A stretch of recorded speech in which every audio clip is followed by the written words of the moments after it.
Chapter 8.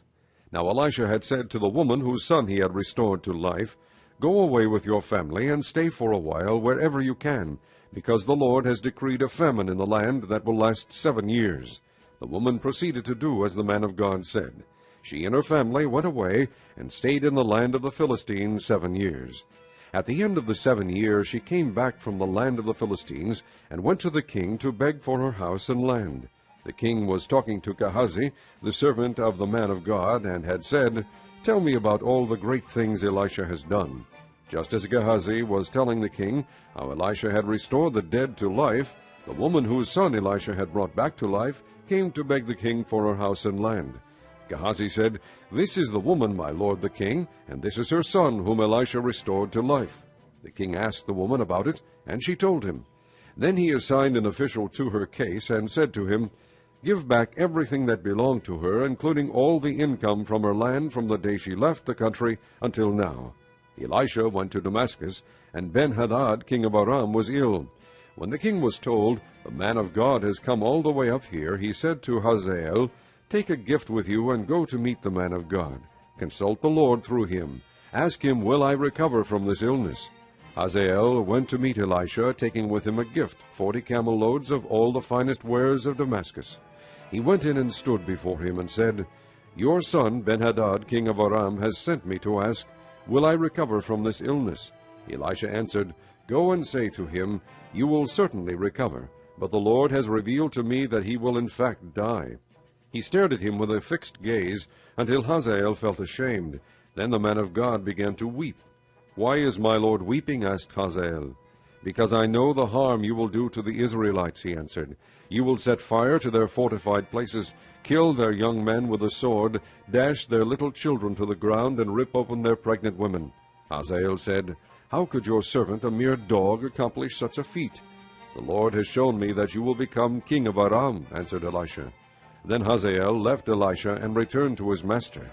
When Ben-Hadad asked, What did Elisha say to you? Hazael replied, He told me that you would certainly recover. But the next day he took a thick cloth, soaked it in water, and spread it over the king's face, so that he died. Then Hazael succeeded him as king. In the 5th year of Joram, son of Ahab, king of Israel, when Jehoshaphat was king of Judah, Jehoram, son of Jehoshaphat, began his reign as king of Judah. He was 32 years old when he became king, and he reigned in Jerusalem 8 years. He walked in the ways of the kings of Israel, as the house of Ahab had done, for he married a daughter of Ahab. He did evil in the eyes of the Lord.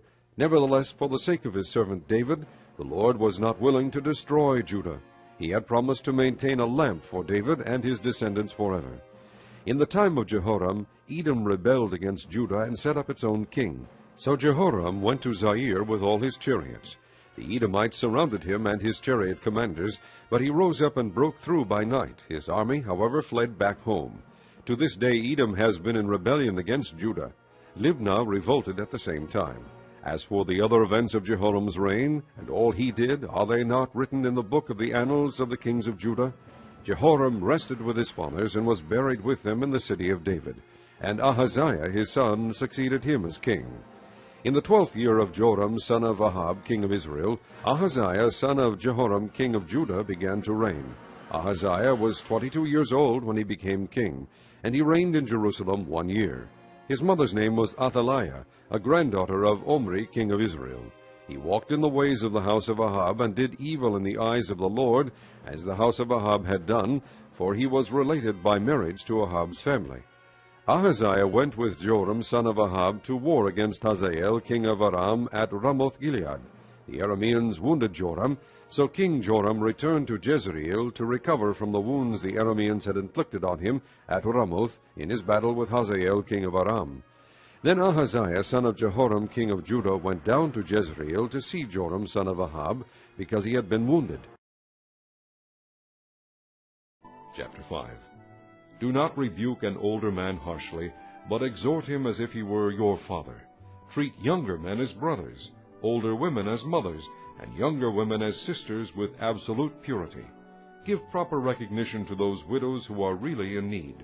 But if a widow has children or grandchildren, these should learn first of all to put their religion into practice by caring for their own family and so repaying their parents and grandparents, for this is pleasing to God. The widow who is really in need and left all alone puts her hope in God, and continues night and day to pray and to ask God for help. But the widow who lives for pleasure is dead even while she lives. Give the people these instructions too, so that no one may be open to blame. If anyone does not provide for his relatives, and especially for his immediate family, he has denied the faith, and is worse than an unbeliever. No widow may be put on the list of widows unless she is over 60, has been faithful to her husband, and is well known for her good deeds, such as bringing up children, showing hospitality, washing the feet of the saints, helping those in trouble, and devoting herself to all kinds of good deeds. As for younger widows, do not put them on such a list, for when their sensual desires overcome their dedication to Christ, they want to marry. Thus they bring judgment on themselves, because they have broken their first pledge. Besides, they get into the habit of being idle and going about from house to house. And not only do they become idlers, but also gossips and busybodies, saying things they ought not do. So I counsel younger widows to marry, to have children, to manage their homes, and to give the enemy no opportunity for slander. Some have, in fact, already turned away to follow Satan. If any woman who is a believer has widows in her family, she should help them and not let the church be burdened with them, so that the church can help those widows who are really in need. The elders who direct the affairs of the church well are worthy of double honor, especially those whose work is preaching and teaching. For the Scripture says, "Do not muzzle the ox while it is treading out the grain," and "The worker deserves his wages." Do not entertain an accusation against an elder unless it is brought by 2 or 3 witnesses. Those who sin are to be rebuked publicly, so that the others may take warning. I charge you in the sight of God and Christ Jesus and the elect angels to keep these instructions without partiality, and to do nothing out of favoritism. Do not be hasty in the laying on of hands, and do not share in the sins of others. Keep yourself pure. Stop drinking only water, and use a little wine because of your stomach and your frequent illnesses. The sins of some men are obvious, reaching the place of judgment ahead of them. The sins of others trail behind them. In the same way, good deeds are obvious, and even those that are not cannot be hidden. Chapter 12. At that time Michael, the great prince who protects your people, will arise. There will be a time of distress such as has not happened from the beginning of nations until then. But at that time your people, everyone whose name is found written in the book, will be delivered. Multitudes who sleep in the dust of the earth will awake, some to everlasting life, others to shame and everlasting contempt. Those who are wise will shine like the brightness of the heavens, and those who lead many to righteousness like the stars forever and ever. But you, Daniel, close up and seal the words of the scroll until the time of the end. Many will go here and there to increase knowledge. Then I, Daniel, looked, and there before me stood 2 others, one on this bank of the river, and one on the opposite bank. One of them said to the man clothed in linen, who was above the waters of the river, "How long will it be before these astonishing things are fulfilled?" The man clothed in linen, who was above the waters of the river, lifted his right hand and his left hand toward heaven, and I heard him swear by him who lives forever, saying, "It will be for a time, times and a half a time.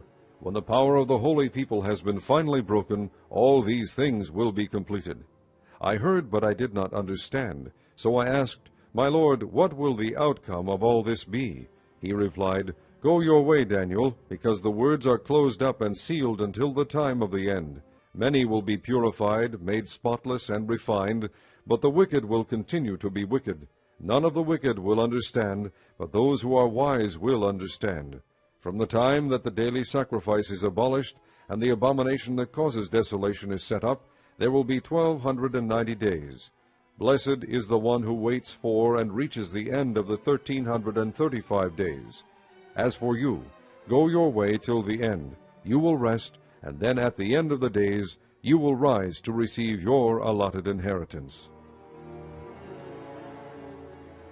Zain, remember your word to your servant, for you have given me hope. My comfort in my suffering is this: your promise preserves my life. The arrogant mock me without restraint, but I do not turn from your law. I remember your ancient laws, O Lord, and I find comfort in them. Indignation grips me because of the wicked, who have forsaken your law. Your decrees are the theme of my song, wherever I lodge. In the night I remember your name, O Lord, and I will keep your law. This has been my practice. I obey your precepts. Heth. You are my portion, O Lord. I have promised to obey your words. I have sought your face with all my heart. Be gracious to me according to your promise. I have considered my ways and have turned my steps to your statutes. I will hasten and not delay to obey your commands. Though the wicked bind me with ropes, I will not forget your law. At midnight I rise to give you thanks for your righteous laws. I am a friend to all who fear you, to all who follow your precepts. The earth is filled with your love, O Lord. Teach me your decrees. Teth. Do good to your servant according to your word, O Lord. Teach me knowledge and good judgment, for I believe in your commands. Before I was afflicted I went astray, but now I obey your word. You are good, and what you do is good. Teach me your decrees. Though the arrogant have smeared me with lies, I keep your precepts with all my heart. Their hearts are callous and unfeeling, but I delight in your law. It was good for me to be afflicted, so that I might learn your decrees. The law from your mouth is more precious to me than thousands of pieces of silver and gold.